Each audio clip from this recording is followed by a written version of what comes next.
ఇది జపాన్లోని ఒకినావా అనే ఒక ఐలాండ్. ఇక్కడ మనుషులు ప్రశాంతంగా, ఆనందంగా, మరి ముఖ్యంగా ఎవరి పని వారు చేసుకుంటూ ఉంటారు. ఇక్కడ ప్రపంచంలోనే 100 ఏళ్లకు పైబడి ఉన్నవారి సంఖ్య చాలా ఎక్కువ. మన దేశంలో చూసుకుంటే ఇక్కడ మనం బ్రతకడానికి తెగ్గించేసుకుంటూ ఉంటాం. వీళ్ళేమో ఏమీ పట్టనట్టు అంత ఆనందంగా బ్రతికేస్తున్నారు. ఏకంగా ఒక్కొక్కడు 100 ఏళ్ళు పైగా బ్రతికేస్తున్నారు. దీనికి వీళ్ళు చెప్తున్న కారణం ఇకిగై, అంటే మన బ్రతుకుకి అర్థం, మన డెస్టినీ ఏంటో తెలుసుకోవడం. ఇది కొంచెం ఫిలాసాఫికల్గా మీకు అనిపించవచ్చు, ఈ ఫిలాసఫీలు మన వల్ల కాదు అని అనుకోవచ్చు. కానీ ఇది ఈజీగా మీకు అర్థమయ్యేలా చెప్తాను, ఆ తర్వాత మీరే అంటారు లైఫ్ మారిపోయిందని. ఈ ఇకిగై అనే ప్రిన్సిపల్ని పాటించే ఈ ఒకినావా ఐలాండ్ వాసులు వాళ్ళు చేస్తున్న పనిలో ఎక్స్పర్ట్లు అవుతున్నారు. రిటైర్మెంట్ ఏజ్ వచ్చినా ఇంకా వాళ్ళ పనిని ఎంజాయ్ చేస్తున్నారు. అసలు ఈ ప్రిన్సిపల్ ఏంటి?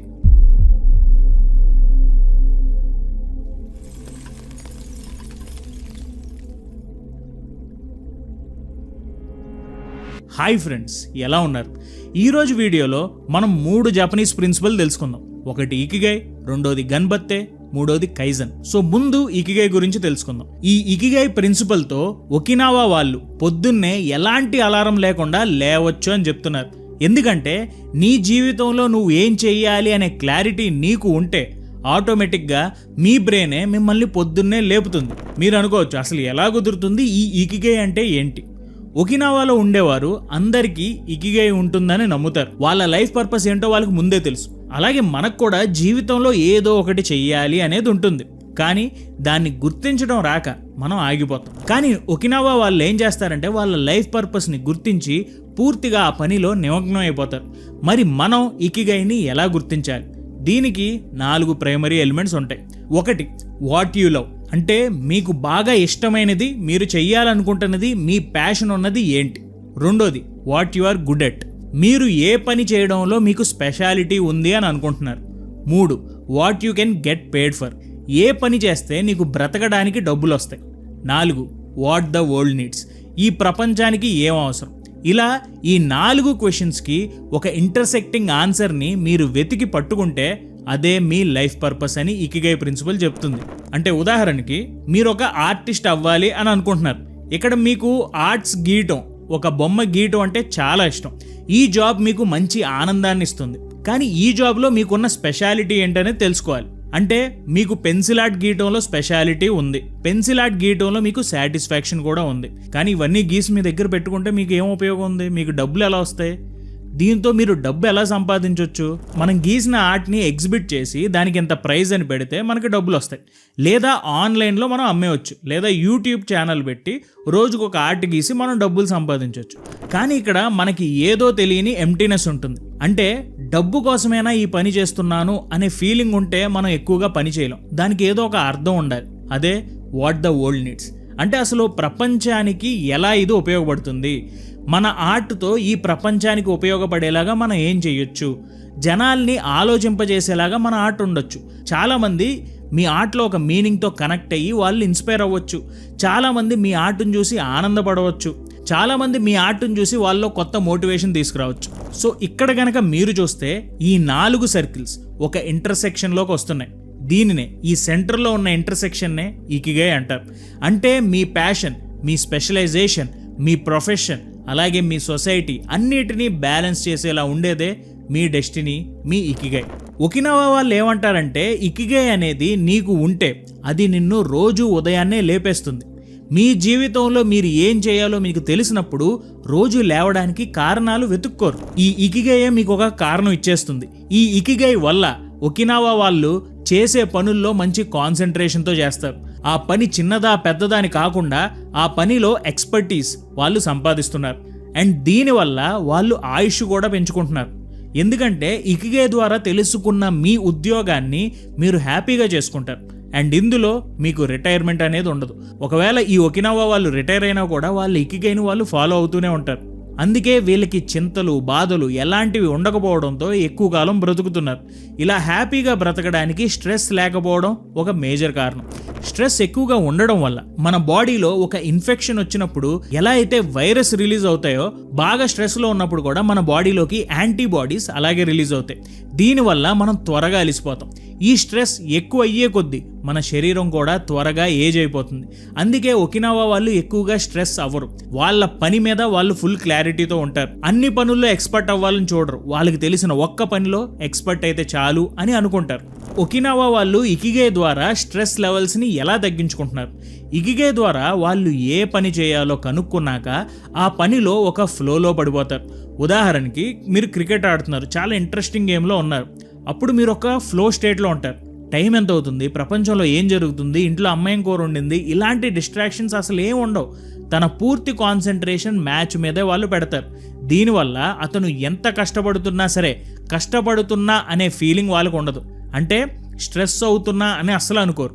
అలాగే మీరు చేసే పనిలో కూడా మీరు ఒక ఫ్లోని కనుక్కోవాలి. మీరు పూర్తిగా ఆస్వాదించే పనిని మీరు ఎన్నుకుని ఆ పని చేయాలి. ఇలా అన్నాం కదా అని చెప్పేసి నేను సినిమా చూస్తున్నప్పుడు ఒక ఫ్లో స్టేట్లో చూస్తాను, కూర్చుని బిర్యానీ తింటున్నప్పుడు ఒక ఫ్లో స్టేట్లో తింటాను అని అనకండి. ఏ పని చేస్తే ఏదైనా అచీవ్ చేశాను అని మీకు అనిపిస్తుందో ఆ పని గురించి ఇక్కడ నేను మాట్లాడుతున్నాను. అలా ఉపయోగపడే పనిలో మీరు ఒక ఫ్లో స్టేట్ని వెతుక్కోవాలి. అలాగే మనం చేసే ఏ పనిలో అయినా ఫ్లోని ఎలా కనుక్కోవాలి? ఒక పని చేస్తే మనల్ని ఆ వర్క్ ఛాలెంజ్ చేయాలి. అంటే మరి ఇది కూడానా, ఇది ఇంత ఈజీనా అని అనిపించకూడదు.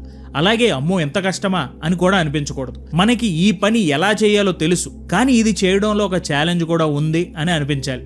అలా గనుక మన వర్క్ని మనం ఒక ఫ్లోలోకి తెచ్చుకుంటే మన కాన్సన్ట్రేషన్ అటు ఇటు అవ్వదు, అనవసరమైన ఆలోచనలు ఉండవు. ఇవన్నీ తగ్గి మనకి స్ట్రెస్ కూడా తగ్గిపోతుంది.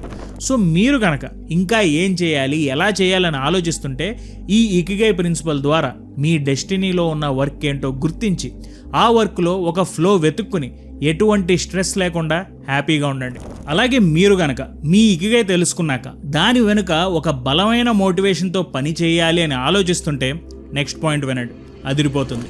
1945లో ఒక చిన్న జాపనీస్ గ్రామంలో యుద్ధం తర్వాత అంతా నాశనం అయిపోయింది. 85 ఏళ్ల సాకీచి అనే ఒక వృద్ధుడు తన ఇల్లు కూలిపోవడం చూసి నిరాశలో కూరుకుపోయాడు. అప్పుడు అతని 9 ఏళ్ల మనవడు యూకీ వచ్చి అతని భుజం మీద చేయి వేసి చెవిలో ఏదో చెప్పి వెళ్ళిపోయాడు. ఆ మరుసటి రోజు నుంచి సాకీచీలో ఒక మార్పు వచ్చింది.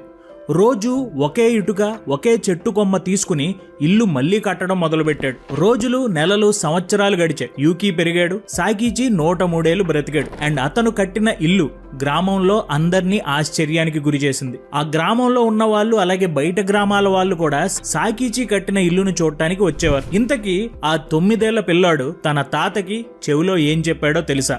గన్బత్తే తాత గన్బత్తే, అంటే పోరాడు తాత పోరాడు. చాలా మందికి ఇకిగై గురించి తెలుసు. ఇది ప్రపంచవ్యాప్తంగా గుర్తింపు పొందిన ఒక జాపనీస్ ఫిలాసఫీ. అయితే ఇకిగైతో పాటు వెళ్లే మరో పవర్ఫుల్ జాపనీస్ కాన్సెప్ట్ ఉంది, అదే గన్బత్తే. గన్బత్తే అంటే జపాన్ లో చాలా కామన్ ఎక్స్ప్రెషన్. ఛాలెంజ్లు లేదా కష్టాల సమయాల్లో ఎక్కువగా వినిపించే మాట. సరిగ్గా ఈ వర్డ్ ని అనువదిస్తే మీ బెస్ట్ ఇవ్వండి, గివ్ అప్ చేయకండి, ముందుకు కదులుతూ వెళ్ళండి అని అర్థం వస్తుంది. ఈ మాట జాపనీస్ కల్చర్ లో లోతుగా పాతుకుపోయిన మైండ్ సెట్ ని క్యాప్చర్ చేస్తుంది. పట్టుదల, రెసిలియన్స్, అచంచలమైన దృఢ సంకల్పం దీని అసలు అర్థం. గన్బత్తే అంటే వ్యక్తులు తమ ఇన్నర్ స్ట్రెంగ్త్ ని బయటకు తీసుకురావాలి అని, రిజల్ట్ కంటే కూడా ఎఫర్ట్ పై ఫోకస్ చెయ్యాలి అని. జాపనీస్ చిల్డ్రన్స్ డే రోజున మీరు ఇప్పుడు స్క్రీన్ మీద చూస్తున్న ఇలాంటి చేపల్ని గాల్లోకి ఎగరేస్తారు. ఇది ఏం చెప్తుంది అంటే జాపనీస్ ఫోక్లోర్ ప్రకారం ఒక చేప అలలకి ఎదురు ఈదుతూ ఎన్ని అలలు వచ్చినా తల వంచకుండా ఈది చివరికి గాల్లోకి ఎగిరి ఒక డ్రాగన్ గా మారిపోయింది. ఈ స్టోరీ చిన్నపిల్లలకి చెప్తారు. దానికి కారణం ఈ కథలో ఉండే గన్బత్తే స్పిరిట్, నెవర్ గివ్ అప్ అనే ఒక స్పిరిట్. ఈ స్పిరిట్ చిన్నపిల్లలకు కూడా తెలియాలి అని. మనం చేసే ప్రతి పనిలో పర్సిస్టెన్స్ అండ్ ఎఫర్ట్ ని గనక పెడితే మనకన్నా పవర్ఫుల్ పర్సన్ ఇంకొకరు రాదు. సో ఈ రోజు వీడియోలో ఈ గన్బత్తే ఫిలాసఫీని మన లైఫ్లో కష్టాలు వచ్చినప్పుడు ఎలా వాడాలి, ప్రొఫెషనల్ లైఫ్లో ఎలా వాడాలి, అలాగే మన లైఫ్లో మనకు వచ్చే సుడిగుండాలు లాంటి కష్టాల్లో నుంచి బయటకు రావడానికి ఈ ఫిలాసఫీని ఎలా ఉపయోగించుకోవాలనేది ఈ వీడియో చివరి దాకా చూస్తే మీకే తెలుస్తుంది. ముందుగా the perseverance to face life's waves. ఈ ఆర్ట్ వర్క్ మీరు ఎప్పుడో అప్పుడు చూసే ఉంటారు. దీన్నే the great wave of Kanagawa అని అంటారు. ఈ పెయింటింగ్ పోరాటాన్ని క్యాప్చర్ చేస్తుంది. ఎంత పెద్ద అల వచ్చినా తల వంచకూడదు అని దీని అర్థం. ఇదే గన్బత్తే స్పిరిట్, శక్తి వంచన లేకుండా పోరాడే జాపనీస్ కాన్సెప్ట్. ఈ పెయింటింగ్ ని కొంచెం అబ్జర్వ్ చేస్తే మీకు ఇందులో ఒక పడవ, ఆ పడవలో కొంతమంది మనుషులు ఒక అలకి ఎదురీదుతూ వెళ్తున్నట్టు మీకు కనిపిస్తుంది. ఇది లైఫ్ కి మెటాఫర్ లాంటిది. కొన్నిసార్లు అన్ని ఈజీగా ఉంటాయి, శాంతమైన నీళ్ళల్లో అంతా సులువుగానే వెళ్తున్నట్టు ఉంటుంది. కానీ కొన్నిసార్లు ఊహించని ఛాలెంజెస్ పెద్ద అలల్లా వస్తాయి. ఈ అలలు నిన్ను మింగేయబోతున్నట్లు అనిపిస్తాయి. అప్పుడు ఆ రోవర్లలాగా, ఆ పడవ నడిపే వాళ్ళలాగా మీరు ముందుకు పోతూనే ఉండాలి. మీరెప్పుడైనా రిషికేశ్లో కానీ ఎక్కడైనా వాటర్ రాఫ్టింగ్ కానీ చేశారా? వాటర్ రాఫ్టింగ్లో మనల్ని గైడ్ చేసే కెప్టెన్ పెద్ద పెద్ద ర్యాపిడ్స్ వచ్చినప్పుడు ఇంకా ఎక్కువగా ప్యాడిల్ చేయమంటాడు. ఎందుకంటే ర్యాపిడ్స్లో అంటే పెద్ద పెద్ద అలలు వచ్చినప్పుడు ఏం చేయకుండా ఉంటే మనం నీటిలో కొట్టుకుపోతాం. ప్యాడిల్ చేస్తూ ముందుకు వెళ్తే ఆ అలని దాటుకుని ముందుకు వెళ్తాం. జీవితంలో మనం నేర్చుకోవాల్సిన పాఠం కూడా ఇదే. లైఫ్లో ర్యాపిడ్స్ వస్తూ ఉంటాయి, అలలు తప్పవు. స్టిల్గా ఆ టైంలో మనం కామ్గా అలాగే ఉంటే అలలు మనల్ని మింగేస్తాయి. ముందుకెళ్తే రిజల్ట్ ఏమవుతుందో మనకి తెలియకపోవచ్చు, కానీ మనం గ్రో అవుతాం, ఎక్స్పీరియన్స్ వస్తుంది, లైఫ్లో ముందుకు వెళ్తాం. ముందుకెళ్లే చాయిస్ గన్బత్తే స్పిరిట్ని ఎంబ్రేస్ చేసుకోవడమే. Small steps, big victories. జపాన్లో కిషి అనే ఒక రైల్వే స్టేషన్ ఉంది. ఈ రైల్వే లైన్ మూతపడే పరిస్థితికి వచ్చింది, ఎందుకంటే బాగా ప్యాసింజర్లు తగ్గిపోయారు. అయితే ఆ స్టేషన్ మాస్టర్ అండ్ ఆ స్టేషన్లో పనిచేసే కొంతమంది స్టాఫ్ ఓటమిని ఒప్పుకోలేదు. వాళ్ళు తమా అనే పిల్లిని స్టేషన్ మాస్టర్గా నియమించారు. దీనితో న్యూస్ ఛానల్స్ అన్నిటిలో తమా అనే పిల్లి ఒక రైల్వే స్టేషన్కి స్టేషన్ మాస్టర్ అయ్యిందని మారుమోగిపోయింది. జనాలు స్పెషల్గా ఆ స్టేషన్కి వెళ్ళడం స్టార్ట్ చేశారు. పాసింజర్లు తిరిగి ఆ స్టేషన్ నుంచి బయలుదేరడం, ఆ స్టేషన్కి రావడం, ఇలాంటి పనులు చేయడం మొదలుపెట్టారు. రైల్వే లైన్లో జనాల తాకిడి పెరిగిపోయింది. అండ్ ఇప్పుడు తమా అనే పిల్లి చనిపోయింది 2015లోనే. అండ్ దానికి సక్సెసర్గా ఇంకో పిల్లిని చేశారు. అండ్ ఇంకా ఇప్పటికీ ఈ స్టోరీ విన్నవాళ్ళు ఈ స్టేషన్కి వెళ్తారు. ఒక చిన్న ఐడియాతో స్టేషన్ని వీళ్ళు కాపాడుకున్నారు. ప్రపంచంలోనే one of the most famous railway స్టేషన్గా దీన్ని మార్చేశారు. ఇదే గన్బత్తే స్పిరిట్. పట్టుదల, క్రియేటివిటీతో కష్టాన్ని కూడా అవకాశంగా మార్చుకోవడం దీని అసలు అర్థం. ఒక చోట సక్సెస్ అవ్వలేము అని ఎవరైనా అంటే ఓకే, మన వల్ల కాదులే అని వదిలేస్తాం. కానీ గన్బత్తే ఏం చెప్తుందంటే పేషెన్స్తో ఉండి పని చేయి, పట్టు వదలకు. మన ప్రయాణం ఎంత పెద్దదైనా సరే మొదలు పెట్టాల్సింది ఒక అడుగుతోనే. ప్రతి ఎక్స్పర్ట్ ఒకప్పుడు బిగినరే. ఒక పియానిస్ట్ మొదటి నోట్, ఒక పెయింటర్ మొదటి బ్రష్ స్ట్రోక్, రైటర్ మొదటి వర్డ్, ఇవన్నీ కూడా గన్బత్తే స్పిరిట్ని మనకి చెప్తుంది. చిన్న యాక్షన్స్ కాలక్రమేణా పెరిగి ట్రాన్స్ఫర్మేషన్కి దారితీస్తాయి. బాగా దూరంగా ఉన్న గోల్స్ కూడా రోజుకొక అడుగేసుకుంటూ ముందుకు వెళ్తే మన దగ్గరకు వచ్చేస్తుంది. ఈ పట్టుదల సంక్షోభ సమయాల్లో కూడా కనిపిస్తుంది. జపాన్ చరిత్రలో మీరు చూడొచ్చు, 2వ ప్రపంచ యుద్ధం తర్వాత శిథిలాల నుంచి తమ సిటీల్ని మళ్ళీ తిరిగి నిర్మించడానికి గన్బత్తే స్పిరిట్ని ఉపయోగించుకున్నారు. గ్లోబల్ ఎకనామిక్ పవర్గా ఇప్పుడు మారారు. కోబేలో వచ్చిన భూకంపం, తొహోకులో వచ్చిన సునామీ, ఇలాంటి విపత్తుల తర్వాత కూడా అదే స్పిరిట్ని జనాలు చూపించారు. ప్రజలు ఐక్యంగా రికవరీకి కట్టుబడ్డారు. గన్బత్తే చూపిస్తుంది, కలిసి పోరాడితే కష్టాలు అధిగమించవచ్చు. జాపనీస్ కటానా ఆర్టిస్ట్రీలో కూడా ఈ కాన్సెప్ట్ కనిపిస్తుంది. ఈ కత్తులు తయారు చేసే బ్లేడ్ స్మిత్స్ కూడా ఏళ్ల తరబడి అందమైన క్వాలిటీ ఉన్న కత్తులు తయారు చేస్తారు. ఒక కత్తి తయారు చేయడానికి చాలా కాలం టైం తీసుకుంటారు. వీటిని వీళ్ళు కేవలం ఆయుధంగా చూడరు, ప్రొటెక్షన్ అండ్ ఆర్ట్కి సింబల్స్ లాగా కటానాస్ని చూస్తారు. ఇలాంటి మాస్టర్ పీస్లు క్రియేట్ చేయడానికి కావాల్సిన డెడికేషన్ గన్బత్తే సారాంశాన్ని ప్రతిబింబిస్తుంది. ప్రతి స్ట్రోక్ మరింత మెరుగైన దాన్ని సృష్టించే స్టెప్. అలాగే మన లైఫ్లో కూడా మనం చిన్న అడుగే వేద్దాం, కానీ అది మన గోల్ వైపు వేద్దాం. ఒకడు అన్నాడని ఆగిపోక్కర్లేదు, ఎవరి కోసమో మన గోల్ని మార్చుకోక్కర్లేదు. కష్టాన్ని అవకాశంగా చూడాలి అనే ఆలోచన లేనంతకాలం మనం కష్టాల్లోనే బాధపడతాం. కానీ కష్టాల్లో అవకాశం ఉంది అని నమ్మినప్పుడు కష్టాన్ని ఛాలెంజింగ్గా ఎదుర్కొంటాం. సో గుర్తుంచుకోండి, మనకి చిన్నప్పటి నుంచి చెప్పే ఒక మాట, కష్టే ఫలి. గన్బత్తే ద యాంట్స్ ప్రిన్సిపల్. అనగనగా ఒక అడవిలో ఒక చీమ, ఒక మిడత ఉండేవి. అవి పచ్చని మైదానంలో నివసించేవి. వేసవంతా చీమ కష్టపడి పనిచేసేది, చలికాలానికి ఆహారాన్ని సేకరించేది. కానీ మిడత వెచ్చని రోజుల్లో పాటలు పాడుతూ, డ్యాన్స్ చేస్తూ, సూర్యకాంతిని ఎంజాయ్ చేస్తూ ఉండేది. పట్టింపు లేకుండా హ్యాపీగా గడిపేసేది. చలికాలం వచ్చినప్పుడు చీమ బాగా రెడీగా ఉంది. ఈ వింటర్ సీజన్ దాటడానికి సరిపోయే ఆహారం చీమ దగ్గర ఉంది. కానీ మిడత తినడానికి ఏమీ లేదు. చలిలో ఆకలితో ఉంది. ముందలే తన దూరదృష్టి లేకపోవడం, ఎఫర్ట్ లేకపోవడం వల్ల ఇప్పుడు బాధపడింది. ఈ సాధారణ కథలో పవర్ఫుల్ లెసన్ ఉంది. పట్టుదల, కష్టపడి పనిచేయడం, ప్రిపరేషన్, లైఫ్లో వచ్చే సవాల్ని ఎదుర్కోవడానికి కావాల్సిన ముఖ్యమైన విషయాలు. చీమలాగా ఎవరైతే డిలిజెంట్గా, కన్సిస్టెంట్గా పనిచేస్తారో, ముందుకి ఆలోచిస్తారో, టైంని బాగా యూజ్ చేసుకుంటారో వాళ్ళు కష్టమైన పరిస్థితుల్లో కూడా విజయవంతులుగా మారతారు. ఈ కథ గన్బత్తేతో లోతుగా కనెక్ట్ అయి ఉంటుంది. గన్బత్తే స్పిరిట్ కేవలం కష్టపడడం గురించి మాత్రమే కాదు, రెసిలియన్స్, కన్సిస్టెన్సీ, అలాగే ప్లానింగ్, ఈ మూడిట్ల గురించి కూడా గన్బత్తే స్పిరిట్ చెప్తుంది. ఈ ప్రిన్సిపల్స్ని ఫాలో అయితే లైఫ్ ఛాలెంజెస్ని చీమలాగా ఎదుర్కోవడానికి మీరు కూడా రెడీ అయిపోతారు. మొదట నీ బెస్ట్ ఎఫర్ట్ మీరు పెట్టండి. రిజల్ట్ కంటే ప్రాసెస్పై ఫోకస్ పెట్టండి. తర్వాత మీరే తెలుసుకుంటారు నిజమైన ప్రోగ్రెస్ నిరంతరం స్టడీ ఎఫర్ట్తో కన్సిస్టెంట్గా పనిచేయడం వల్లే కుదురుతుంది అని. తప్పు జరిగితే కంగారు పడకండి, ముందుకు వెళ్ళడానికి ఇది ఒక అవకాశం అని గుర్తుంచుకోండి. ఫ్లెక్సిబిలిటీ, రెసిలియన్స్ చాలా ముఖ్యమని గుర్తుంచుకోండి. ఎందుకంటే లైఫ్ అనేది అన్ప్రెడిక్టబుల్. ఏదైనా తీసుకోండి, ఒక ఇనుము కానీ స్టీల్ కానీ ఏదైనా సరే, ఈ మెటల్స్ లాగా మనం కూడా విరక్కుండా కష్టాలు వచ్చినప్పుడు మనం కూడా ఫ్లెక్సిబుల్గా ఉండాలి. నీ ఎఫర్ట్స్ని చేంజింగ్ సర్కమ్స్టాన్సెస్గా అడాప్ట్ చేసుకోవాలి. అలాగే ఎప్పుడు కన్సిస్టెంట్గా పని చేయాలి. అలాగే మీ లైఫ్లో ఎప్పుడు డైరెక్షన్ మార్చాలో కూడా మీరు తెలుసుకోవాలి. స్టెడ్ ఫాస్ట్గా ముందుకు వెళ్ళడం ముఖ్యమే, కానీ ఇందాక మనం చెప్పుకున్న కథలో చీమలాగా ముందుగా వచ్చే కష్టాలకి ముందుగానే ప్రిపేర్డ్గా ఉండాలి. ఒకవేళ మన గోల్ కోసం మన దారి మార్చుకోవాలంటే దారి మార్చుకోవాలి కానీ పని మానేయకూడదు. ప్రతి స్టెప్పై ఫోకస్ పెడుతూనే మీరు వెళ్ళాలి. లాంగ్ టర్మ్ గోల్స్ని చూడాలి. ఇది నీకు ఇప్పుడు దూరంగా ఛాలెంజింగ్గా అనిపించిన వాటిని సాధించడానికి, మీ గోల్స్ని సాధించడానికి ఇది హెల్ప్ చేస్తుంది. నువ్వు ఏర్పరచుకునే రిచువల్స్, హ్యాబిట్స్ నీ సక్సెస్ బిల్డింగ్కి బ్లాక్స్గా పనిచేస్తాయి. చాలాసార్లు ఎండ్ రిజల్ట్ కంటే కూడా మీరు చేసే పని, రోజు మీరు తీసుకునే డెసిషన్స్, రోజు మీరు చేసే వర్క్, ఇదే మీకు మంచి పేరు తెస్తుంది. మీరు రోజు చేసే పని మీ అవుట్కమ్ని షేప్ చేస్తుంది. అన్నీ మీ మనసులోనే మొదలవుతాయని గుర్తుంచుకోండి. మీ గోల్స్ని, వాటిని సాధించడానికి అవసరమైన స్టెప్స్ని ముందుగానే విజువలైజ్ చేసుకోండి.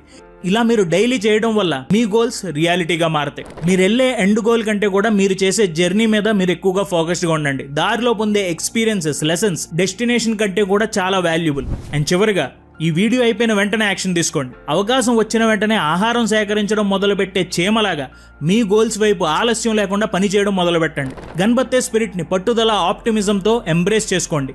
నిన్ను నువ్వు నమ్ము, నీ హృదయపు విజ్ఞానాన్ని నమ్ము, ఉత్సాహం, ప్రేమతో ముందుకెళ్ళు. ఇదే గన్బత్తే.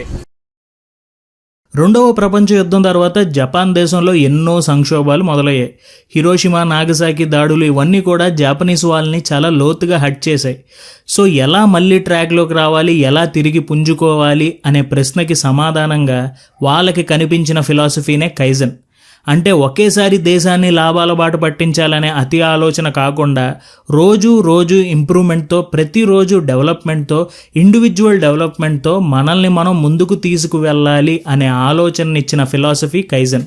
దీనికి ప్రారంభం పలికింది మాత్రం జాపనీస్ కంపెనీ టొయోటా. వీళ్ళు ఈ కైజన్ ఫిలాసఫీని ఉపయోగించి వాళ్ళ ప్రొడక్ట్ లైన్స్ని చాలా క్వాలిటీతో డీల్ చేశారు. ఫ్యాక్టరీ వేస్ట్ని తగ్గించారు, ప్రొడక్షన్ని పెంచారు. ఈ టొయోటా వాళ్ళు నిర్దేశించిన ఆ గమ్యాన్ని చేరుకున్నారు. ప్రపంచంలోనే టొయోటా ఇప్పటికి కూడా కార్స్ మ్యానుఫ్యాక్చర్ రంగంలో ఎన్నో దేశాల్లో అగ్రగామిగా ఉంది. అలా ఈ కైజన్ ఫిలాసఫీ జపాన్లో అందరినీ మార్చేసింది. అయితే ఈ కైజన్ ఫిలాసఫీని కేవలం బిజినెస్కే కాదు, మనిషి జీవితంలో తాను డెవలప్ అవుదాం అనుకునే ఎలాంటి ఆస్పెక్ట్లో అయినా దీన్ని ఉపయోగించవచ్చు అని కైజన్ మీద మొదటిసారి పుస్తకం రాసిన మసాకి ఇమాయ్ చెప్పారు. గోల్ కోసం ఉరుకులు పరుగులు పెట్టి స్ట్రెస్ అయిపోకుండా ఒక స్టెప్ బై స్టెప్ ప్లాన్తో, చిన్న చిన్న ఇంక్రిమెంట్స్తో ముందుకు తీసుకువెళ్ళేదే ఈ కైజన్. సో ఈ కైజన్ని మన లైఫ్లో ఎలా యూజ్ చేయాలి అనేది ముందు మనం తెలుసుకోవాలి. సో దానికి గాను ప్రజెంట్ మన పొజిషన్ ఏంటి, మనం సక్సెస్కి రీచ్ అవ్వాలంటే అసలు ముందు మనం ఎక్కడున్నాం అనేది మనం తెలుసుకోవాలి. సో కైజన్లోని మొదటి step, know where you stand. మనిషి అసలు ఒక అలవాటు ఎందుకు చేసుకుంటాడు? జస్ట్ మీరే ఇమాజిన్ చేసుకోండి. మీరు చేసే ప్రతి చిన్న పనిలోనూ ఫోకస్ పెడితే మీ మైండ్ ఎలా పనిచేస్తుంది? మీరు నీళ్ళు తాగేటప్పుడు, స్మోకింగ్ చేసేటప్పుడు మీ బ్రెయిన్ దాని గురించి ఎక్కువగా ఫోకస్ పెడితే ఎలా ఉంటుంది? ఎవరు కూడా అంత ఫోకస్డ్గా అలాంటి పనులు చేయరు. ఎందుకంటే వాళ్ళకున్న మెంటల్ ఎనర్జీ ఇలాంటి చిన్న వాటి మీద పెడితే ఇంకా పెద్ద పనుల మీద వాళ్ళ మెంటల్ ఎనర్జీ అనేది ఉండదు. ఇలాంటి ప్రతి చిన్న అలవాటు గురించి ఎక్కువగా ఆలోచిస్తే మీకు అలిసిపోయిన ఫీలింగ్ వచ్చేస్తుంది. అందుకే ఏదైనా ఒక బిహేవియర్ని ఎక్కువగా రిపీట్ చేసినప్పుడు మన బ్రెయిన్ ఆ బిహేవియర్ని లాకిన్ చేసేస్తుంది. సో ఎప్పుడైనా సరే ఒక అలవాటుని మీరు రిపీటెడ్గా చేయటం వల్ల మీ బ్రెయిన్ దాన్ని లాకిన్ చేసేస్తుంది, దాన్ని ఒక ఆటోమేటిక్ సిస్టంలో పెట్టేస్తుంది. అండ్ మన మెంటల్ ఎనర్జీని వేరే ఇంపార్టెంట్ అండ్ కొత్త టాస్క్లకి కేటాయిస్తుంది.